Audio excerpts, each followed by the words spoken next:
Glória a Deus, cumprimento os irmãos na paz do Senhor Jesus. Vamos ler a palavra do Senhor no tempo desta campanha. 2 Crônicas, capítulo 7, versículo 13. Se eu cerrar os céus e não houver chuva, ou se eu ordenar aos gafanhotos que consumam a terra, ou se eu enviar a peste entre o meu povo, e se o povo que se chama pelo meu nome se humilhar e orar, buscar a minha face, e se converter dos seus maus caminhos, então eu ouvirei dos céus, perdoarei os seus pecados e sararei a sua terra. O Senhor estava alertando aqui a Salomão que ele ainda está no controle de todas as coisas. A gente atribui ao diabo tudo que é ruim, achando que o diabo tem muito poder, mas o diabo só pode agir se Deus permitir que ele assim faça. E aí a gente começa a ver que Deus está falando se ele cerrar o céu. E Deus fez isso quando usou o profeta Elias por 3 anos e meio, profetizando que a chuva não iria cair. E é interessante porque Deus, em todo tempo que Ele quis corrigir o seu povo, todo tempo quando o seu povo entrou em declínio moral e espiritual, Deus começou a feri-los, Deus começou a subjugá-los, Deus muitas das vezes enviou a seca para que eles pudessem voltar para Deus. Deus enviou tantos opressores no livro de Juízes, Deus enviou opressores, porque era na hora da opressão que eles lembravam de Deus, é na hora da dificuldade que eles voltavam a pensar em Deus, a falar com Deus. E aí então Deus começa a agir desta maneira, falando aqui com Salomão: se tudo isso estiver acontecendo, pode alguém falar agora, não tem jeito mais, agora estamos em uma situação difícil, mas Deus está dando a dica aqui para Salomão, Deus está dando a senha para Salomão. Se tudo isso estiver acontecendo, 3 condições para que nós pudéssemos viver o melhor de Deus em nossas vidas. Ele disse: se tudo isso estiver acontecendo, se o meu povo que se chama pelo meu nome se humilhar e orar e buscar minha face, se converter nos seus maus caminhos. Se nós pegarmos esta palavra aqui de Salomão e colocarmos nos dias de hoje, ela nunca se encaixou tão bem. Olha o que está acontecendo no mundo inteiro. Tudo isso que está acontecendo, muitas pessoas no início disseram assim: mas o diabo fez isso, porque esta peste é coisa do diabo e coisas parecidas. Mas se você ler um pouquinho da Bíblia Sagrada, você entende que não é o diabo coisa nenhuma, é o próprio Deus trazendo novamente juízo sobre a terra, é Deus olhando para a sua igreja e pedindo exatamente o que pediu para Salomão: se o meu povo se chama pelo meu nome, se humilhar, orar, buscar minha face, se converter dos seus maus caminhos, eu ouvirei do céu. Meu irmão, Deus está no controle de todas as coisas, mas tudo isso é uma permissão de Deus. Para quê? Para que o seu povo volte a buscar a sua presença. Nada mais do que isso. Só que nós estamos vivendo um tempo tão difícil de apostasia, que tem muitas pessoas que ainda não entenderam. Que tem muitas pessoas que não entenderam o que Deus está querendo com isso. É nos trazer para perto, é fazer com que nós, e olha só essas palavras que Deus fala para Salomão, é interessante, porque ele diz: se o meu povo não é o povo vizinho. Todos nós sabemos que Deus escolheu Israel e disse: em Israel eu serei glorificado, eu vou reger a nação, eu vou dirigir a nação. Chegou um tempo que o profeta Samuel chegou diante dos homens de Israel e eles disseram: elege para nós um rei, unja o rei. Samuel ficou muito triste, porque pensava eles não querem que eu seja o sacerdote de Deus e fale para eles o que Deus quer ou a vontade de Deus. Quando Samuel orou ao Senhor, o Senhor disse: Samuel, eles não estão rejeitando você, eles estão me rejeitando. Mas unja o rei, separa o rei que é para eles. E aí a Bíblia diz que começa o tempo dos reis: Saul, Davi, Salomão, e vai indo. Só que em todo o tempo era Deus dizendo: eu vou dirigir esta nação onde eles forem. A promessa de Deus era que eles vivessem na presença do Senhor todo o tempo. Mas havia critérios, e um dos critérios era: não se envolva com nações vizinhas, não se alinhe a pessoas que não têm o mesmo projeto, não tenham comunhão com aqueles que estão andando em trevas, ou aqueles que estão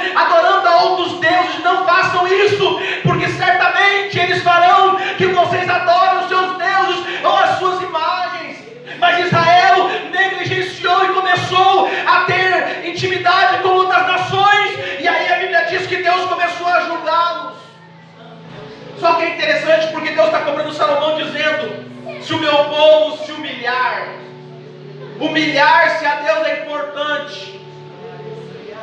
E aí a gente vai entender que a humilhação, quando nós nos humilhamos, nós estamos reconhecendo nossa dependência de Deus e a grandeza dele.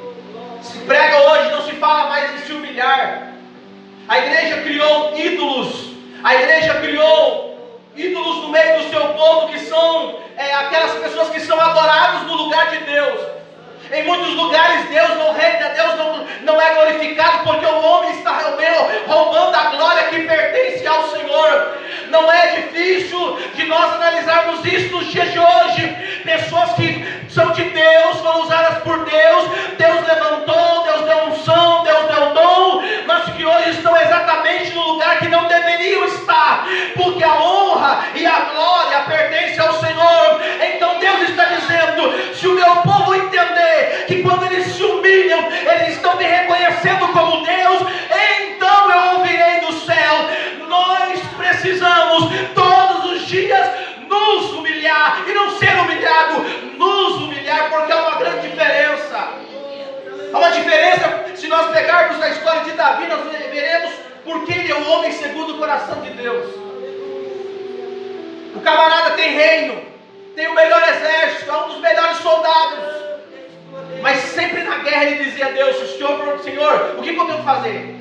O Davi tinha uma habilidade em guerra, mas se nós formos lermos, ele entra numa dependência de Deus, e todas as suas vitórias ele engrandece a Deus. Lê os salmos, a maioria dos salmos é a trajetória dele, e ele sempre diz: não fui eu que ganhei esta guerra. Lembra quando ele lutou com Golias? Ele disse: eu vou a ti no nome do Senhor dos exércitos, porque ele me dará a vitória. Ou seja, quando ele entende que ele depende de Deus, meu irmão, uma das coisas que precisamos fazer para ter vitória é a gente entender que somos dependentes de Deus, e se Deus não for conosco, Moisés disse: Senhor, se o Senhor não for conosco, não faça nem subir deste lugar.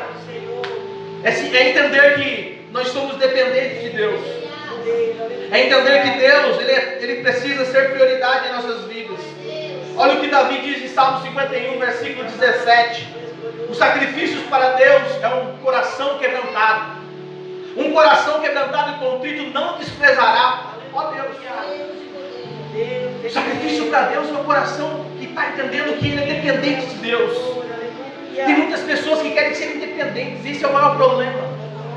A igreja não é independente, eu não sou independente, você não é independente. Nós dependemos de Deus para tudo. Esse ar que nós respiramos provém de Deus. Tudo que nós temos, nós precisamos entender que Deus tem nos proporcionado isso. Se humilhar é importante, porque enquanto eu estou aqui na dependência de Deus, Ele vai com certeza alcançar aquilo que eu preciso, Ele vai abrir meu entendimento, Ele vai me dar graça para que eu possa caminhar cada vez mais na sua presença. O problema é quando nós achamos que nós não devemos mais se humilhar, nós não devemos mais buscar ao Senhor. Aí nós nos tornamos profissionais do Evangelho. E tem muitos que aprenderam a pregar, aprenderam a cantar, aprenderam a fazer, a ir ao culto, mas estão fazendo tudo aquilo no automático. Já não sente mais a presença de Deus, já não consegue mais entrar no seu quarto, fechar a sua porta e falar com Deus, já não consegue ir ao culto e dizer: hoje eu quero ir ao culto para adorar a Deus.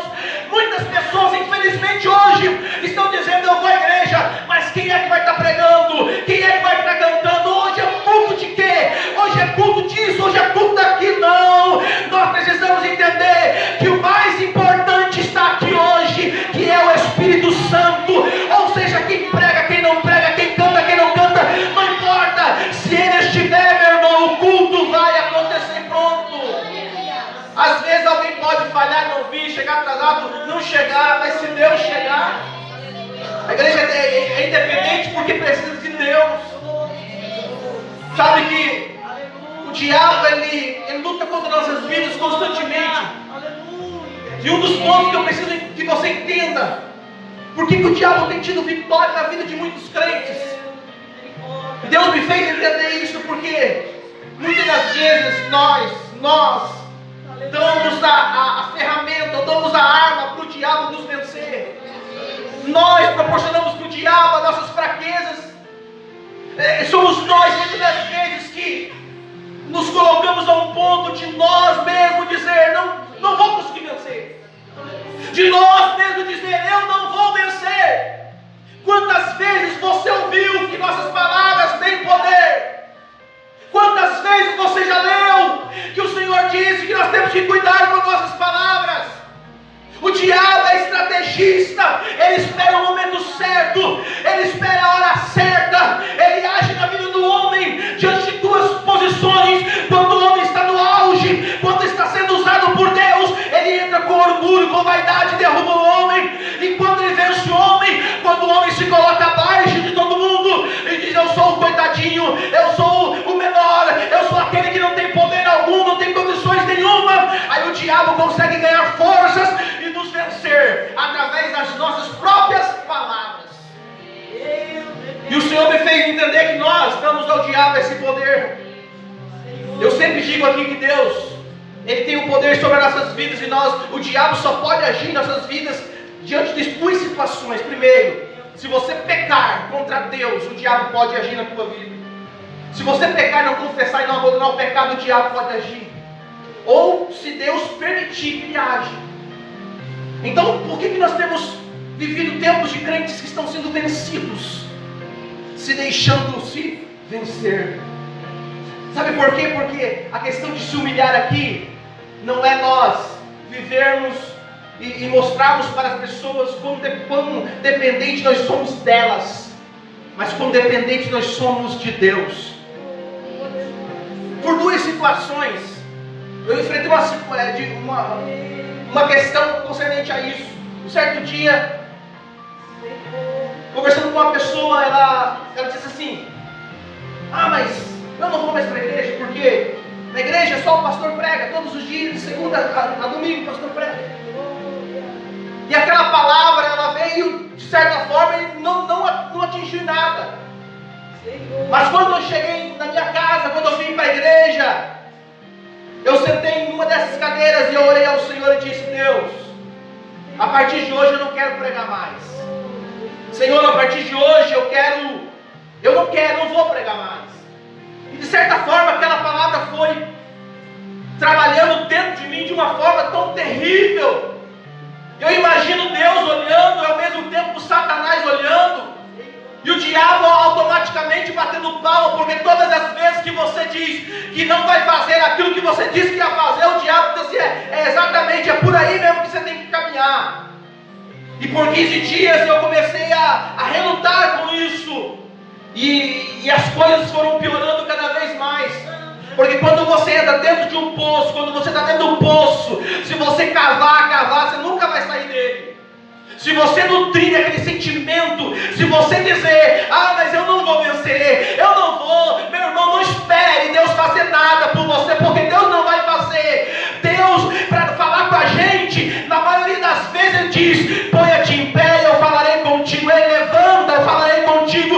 Deus quer nos despertar, mas a partir do momento que eu entender que Deus é maior em nossas vidas, muito maior do que o diabo, e eu preciso me posicionar, porque eu e você temos, como foi cantado aqui, alguém aqui dentro, e ele se chama Espírito Santo. O Espírito Santo, mesmo quando você não sabe orar, quando você dobra o teu joelho, ele intercede por você. Mesmo quando você não tem forças para dizer: eu vou adorar ao Senhor, mas se você se posiciona, ele intercede por você, diz a Bíblia.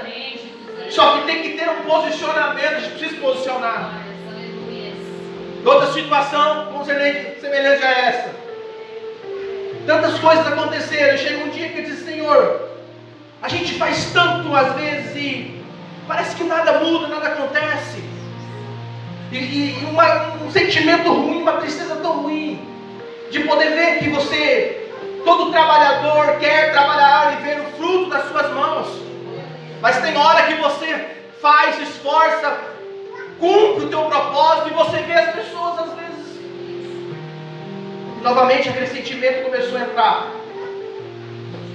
Via para a igreja, ouvia a palavra, sentia Deus, mas quando saía da porta para fora, continuava do mesmo jeito, aquele sentimento de tristeza, aquele sentimento de diferente. Até que um dia Deus usou alguém e falou comigo. E Deus, Ele é tão inteligente. E eu sempre digo isso, vou tornar a repetir. Deus não tem dó de ninguém. Não é o dó que faz Deus se levantar por você, É a fé.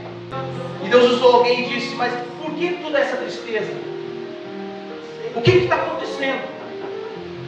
E Deus começou a falar de uma forma, e eu comecei a entender a voz de Deus.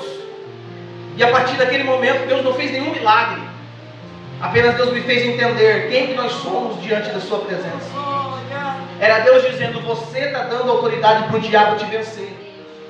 É você que está colocando o diabo maior do que eu. É você que está colocando um problema maior do que eu. É você que está dizendo para o problema: eu não vou vencer. Pare de olhar para o problema. Pare de olhar para aquilo que não deu certo. Comece a olhar, é um ano novo. Comece a dizer: oh, esse ano vai acontecer em nome de Jesus. Eu vou cumprir a minha vontade de Deus. Eu vou me levantar. Eu vou me colocar de pé. Porque Deus vai cumprir a sua palavra. Você já viu Deus falar alguma coisa e não cumprir? Você já viu Deus prometer algo e dizer: não posso realizar? Nunca. Ele diz através de Balaão: ele não é homem para que minta, nem filho do homem para que se arrependa. Diria o Senhor e não cumpriria, falaria o Senhor e não velaria. Aleluia. O problema não é Deus e nem o diabo aqui, o problema somos nós às vezes. E Deus às vezes olha para a gente. Eu imagino que Deus, se pudesse dar um tapinha nas costas, nossa, Ele daria, para dizer para a gente: acorda, desperta.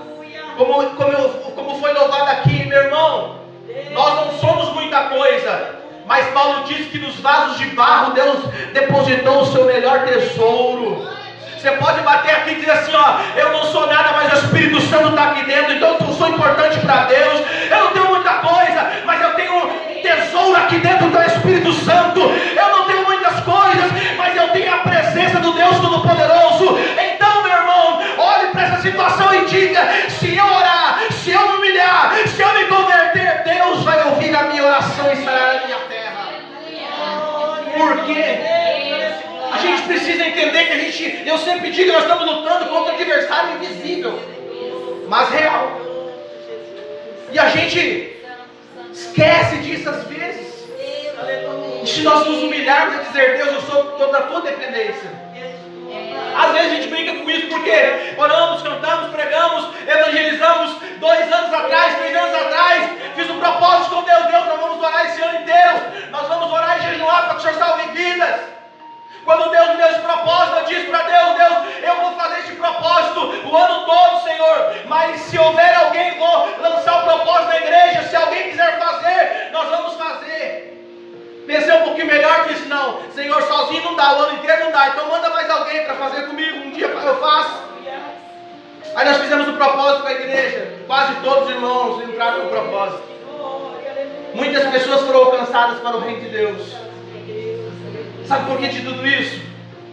É nós entendermos que nós fomos chamados para fazer diferença. Você é luz. Só pelo fato de você ser luz, o diabo tem raiva de você.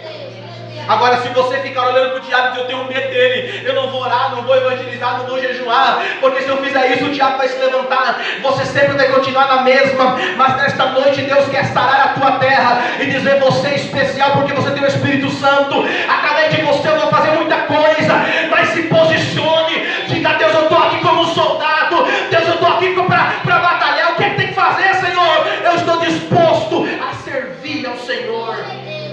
Jesus fala ali no capítulo 5 de Mateus, ele dá o sermão do monte. Ele encerra o sermão dizendo: bem-aventurados sois vós, quando vos perseguirem, vos caluniarem, disserem todo mal contra vós, por minha causa. Exultai e alegrai, porque é grande o vosso galardão nos céus. Meu irmão, servir a Deus não é fácil. Quando você se ocupa com alguma coisa da casa de Deus, não é fácil. Não espere coisas fáceis.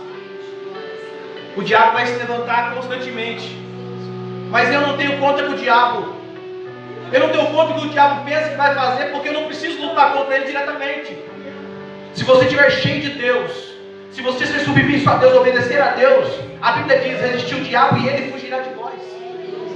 Não é porque a gente é especial, tem alguma coisa que a gente faz, não.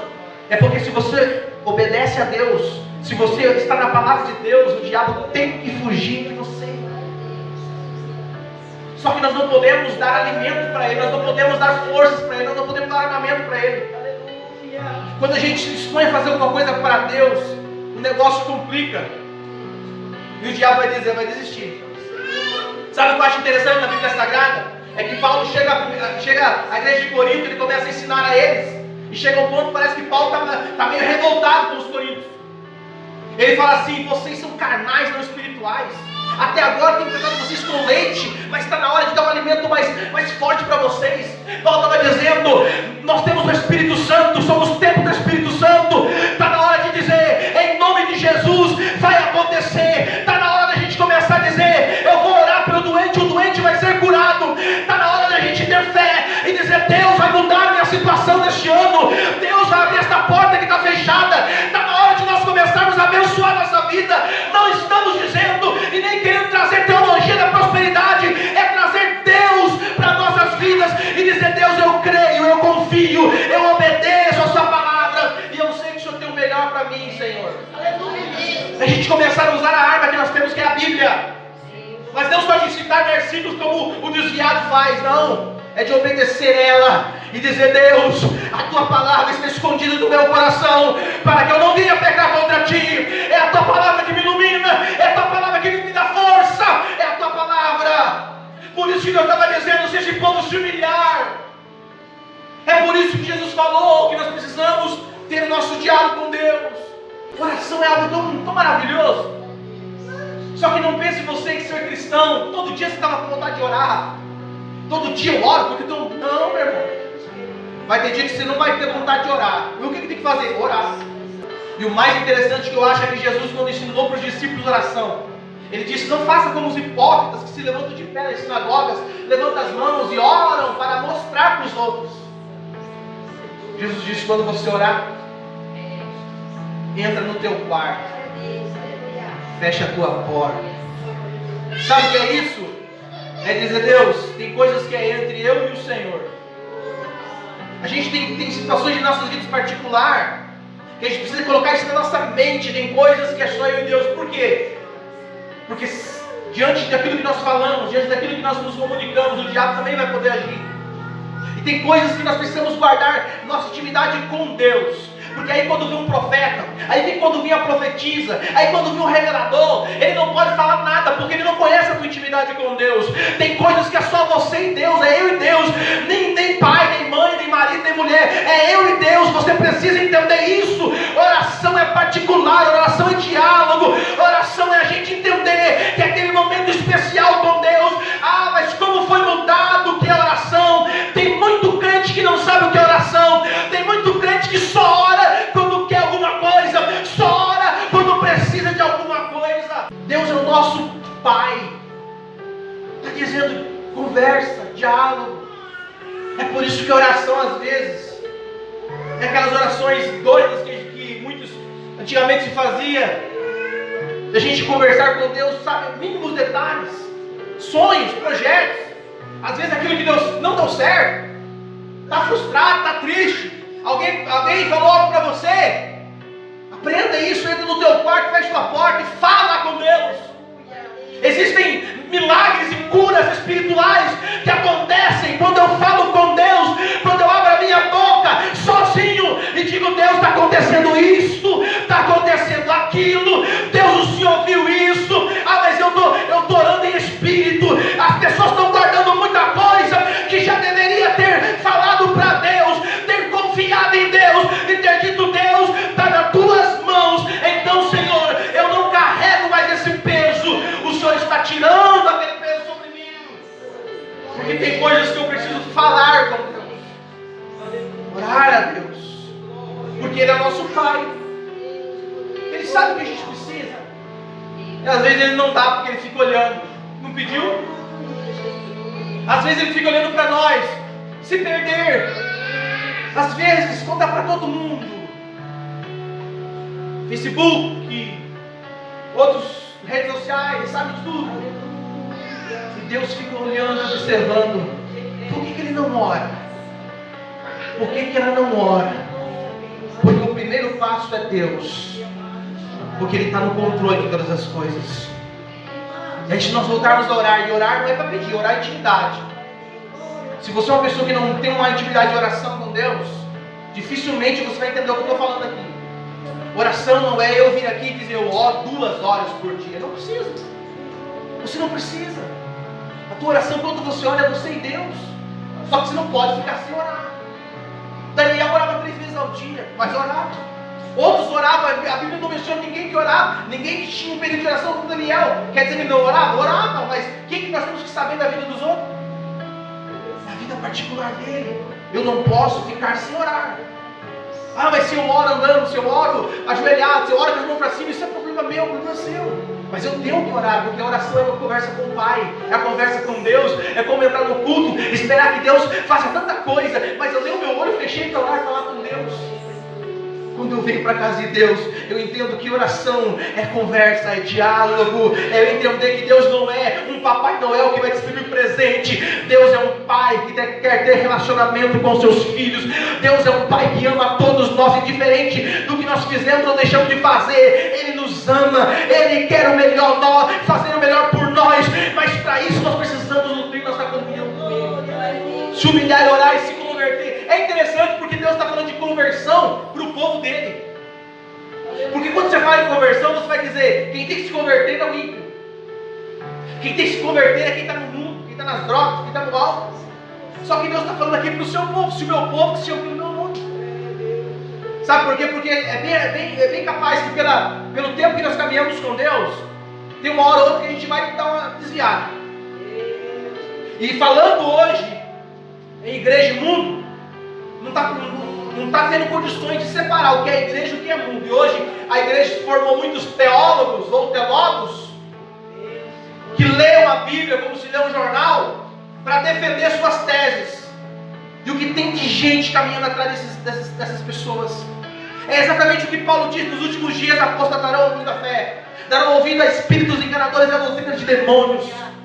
Sabe por quê? Porque não há diferença entre mundo e igreja. E esse é o problema. Quando Deus fala para se converter, Deus está dizendo: muda a rota, muda o caminho, não seja igual ao mundo. Jesus sempre alertou os seus discípulos dizendo: vocês são sal, mas o sal foi insípido, com que se há de salgar? Se um dia eu for igual ao mundo, eu vou ser sal, mas vou ser sal insípido. Eu continuo sendo sal, mas eu não tenho sabor. Eu continuo sendo sal, eu vou para a igreja, mas não faço diferença nenhuma no mundo. Aí os teólogos vão dizer: mas pastor, não me diga o que é mundo e o que é igreja. E aí a Bíblia vai dizer, o apóstolo João vai dizer na sua primeira epístola: não ameis o mundo, nem o que no mundo há, porque aquele que ama o mundo, o amor do Pai não está nele.